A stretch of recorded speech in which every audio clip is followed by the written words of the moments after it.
Pierre-Yves Dugas avec nous, notre correspondant américain chaque lundi pour passer en revue quelques éléments importants de l'actualité américaine du côté de l'économie, du côté de la politique également. Bonjour et bienvenue Pierre-Yves. Merci beaucoup d'être avec nous.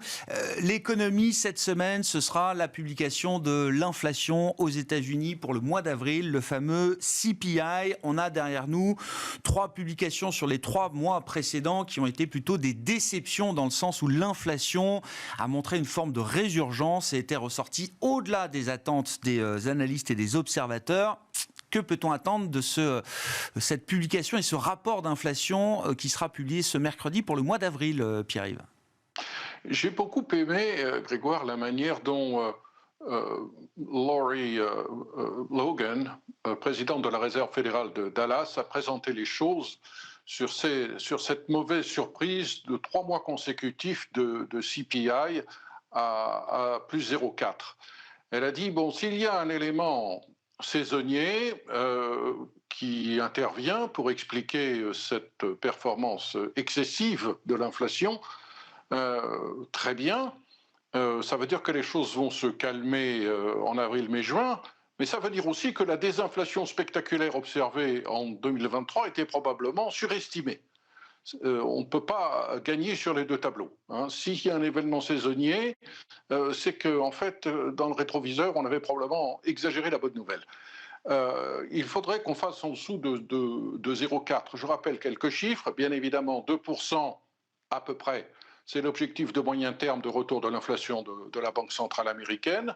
Mais on a quand même, au cours des 12 derniers mois, 5,3% d'inflation dans les services aux États-Unis.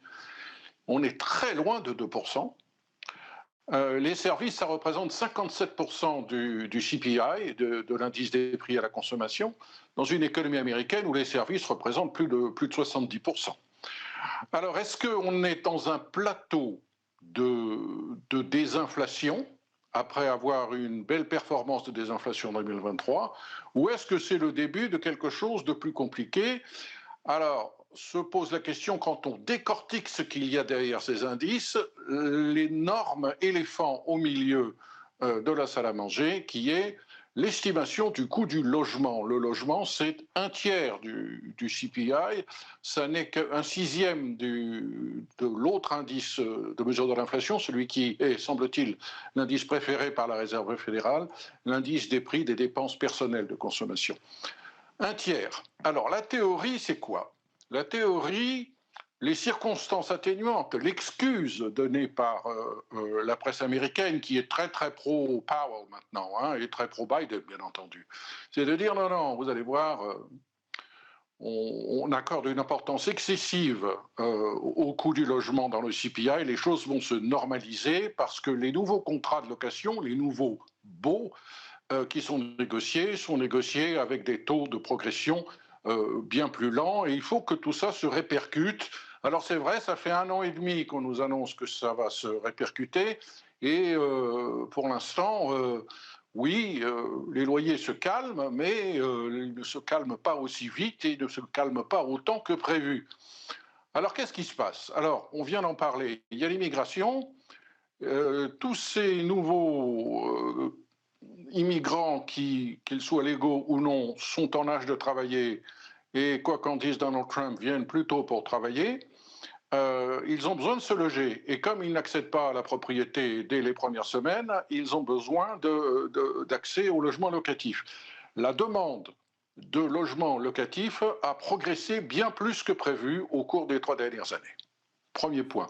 Deuxième point, l'énorme augmentation des taux hypothécaires, en particulier des taux à 30 ans, fait que les primo-accédants, plus que jamais, sont écartés du marché, donc ils restent dans leur logement locatif, ils ne le libèrent pas, et ceux qui forment de nouveaux ménages cherchent eux aussi à louer. Donc la demande de location est plus élevée que prévu.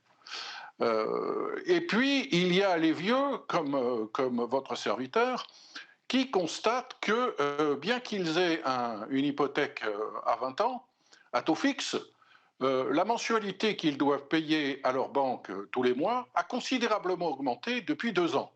Comment cela est-il possible? Alors il faut savoir qu'aux États-Unis, la plupart des propriétaires de logements, comme moi, font un versement mensuel qui comprend les intérêts, le principal, mais aussi mensualisé, l'assurance et la taxe foncière. Et tout ça fait un seul versement mensuel. Si vous avez emprunté comme moi à taux fixe, vous n'avez pas à vous inquiéter, les montants du principal et de l'intérêt sont connus à l'avance pour toute la durée du prêt.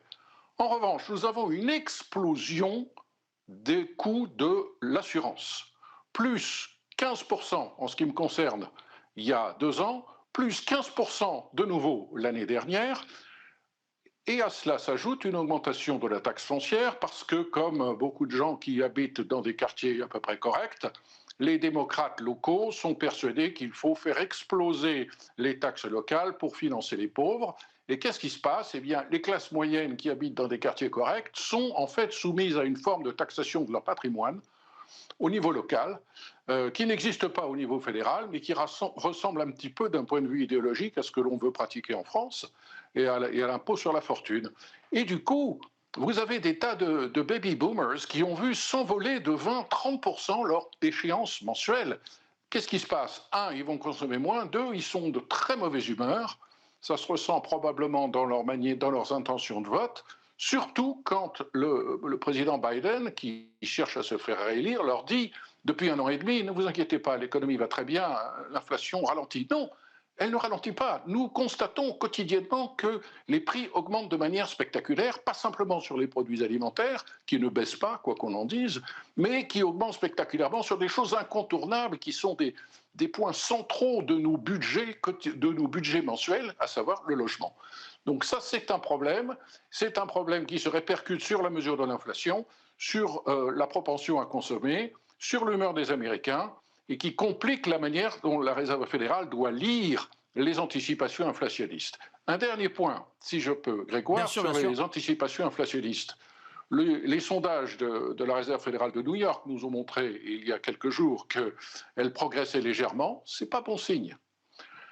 Il y a 6 mois, il était très difficile de trouver un certificat de dépôt, c'est-à-dire de bloquer de l'argent à la banque pendant 6 mois, 1 an ou 2 ans, à plus de 2 ou 3%. Maintenant, vous pouvez trouver un certificat de dépôt à 5,40, 5,50 sur 12 mois.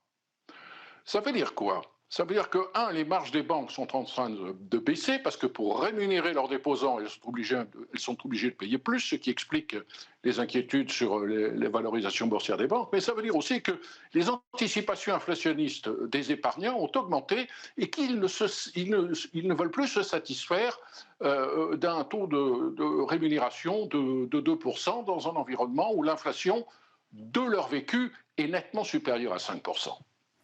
Bon, on verra quelle place l'économie jouera-t-elle dans, effectivement, alors dans la campagne, ça, il n'y a pas de doute, mais dans le résultat, effectivement, de l'élection présidentielle, en référence à It's the Economy Stupid, un classique. Est-ce qu'on en est toujours là ou est-ce que la part politique, géopolitique va prendre de plus en plus d'importance? Il nous reste à peine une paire de minutes, Pierre-Yves, mais comment est-ce que vous voyez évoluer la relation entre États-Unis et Israël ?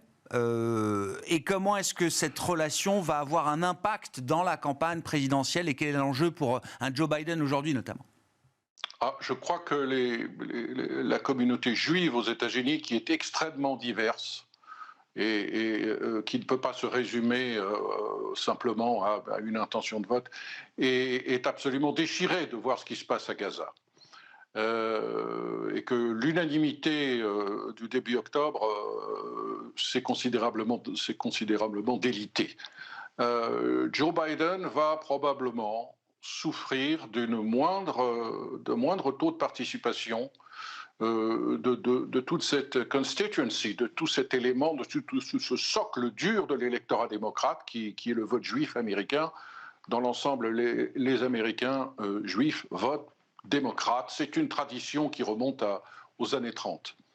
Je ne les vois pas voter tout d'un coup pour Donald Trump, certains d'entre eux peut-être, mais je pense qu'au niveau de la participation, et à cela s'ajoute chez les jeunes qui sont très mobilisés, notamment sur les campus universitaires, les intentions de vote des jeunes pour Joe Biden seront affectés par la manière dont les États-Unis cherchent une voie moyenne de soutien à Israël, et en particulier pour que Israël se défende contre l'Iran, mais qui ne peut plus accepter la manière dont Israël est en train d'écraser le Hamas et les populations civiles dans la bande de Gaza.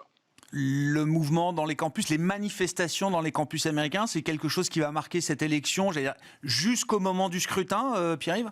C'est quelque chose qui est exploité par les républicains de manière assez malhonnête, mais de cette bonne guerre, on est en campagne électorale, parce qu'ils veulent faire le rapprochement avec 1968 et le soulèvement des Américains contre la guerre du Vietnam.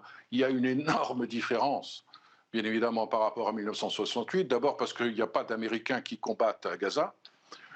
Ensuite, il n'y a pas de mobilisation, il n'y a pas de draft. Personne ne va, dans les campus universitaires, ne craint d'être enrôlé de force sous les drapeaux pour aller combattre au Moyen-Orient.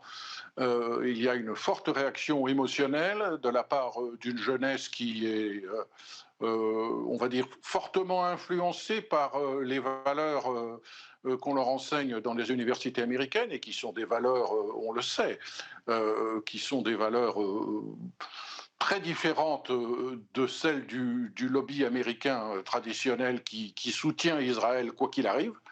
Et cette situation est compliquée. Les appels au boycott vont peut-être poser problème à certaines sociétés. Je trouve qu'on n'en a pas beaucoup parlé en France.